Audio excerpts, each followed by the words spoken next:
Le métro, c'est l'un des plus grands projets d'infrastructure du continent. Un projet ambitieux, social, qui va bénéficier à des millions d'habitants au quotidien, a affirmé Bruno Le Maire à l'issue d'une rencontre avec le président ivoirien Alassane Ouattara et le premier ministre Patrick Achi. C'est un jour important pour nos deux pays, le début de la réalisation d'une infrastructure majeure, a-t-il poursuivi. Le ministre français a signé dans la soirée des conventions, notamment de crédit pour ce projet.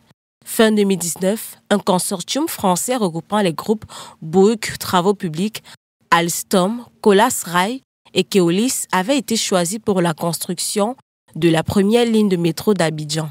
La France s'était alors engagée à couvrir le contrat par un mix de prêts du Trésor français et de financements privés garantis par l'État français. Le coût des travaux est estimé à 1,66 milliard d'euros. Cette ligne doit traverser la métropole ivoirienne du nord au sud sur 37 km jusqu'à l'aéroport.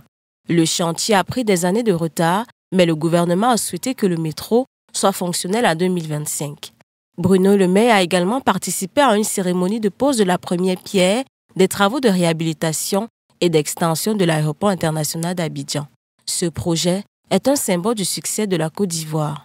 La Côte d'Ivoire enregistre des succès économiques et en termes de stabilité qui en font un modèle pour beaucoup d'autres pays, a affirmé Bruno Le Maire, saluant des relations tout simplement excellentes entre Paris et Abidjan. L'objectif est de permettre à l'aéroport d'accueillir 5 millions de passagers par an, 2 fois plus qu'actuellement. Cette extension sera opérée par le groupe Bouygues.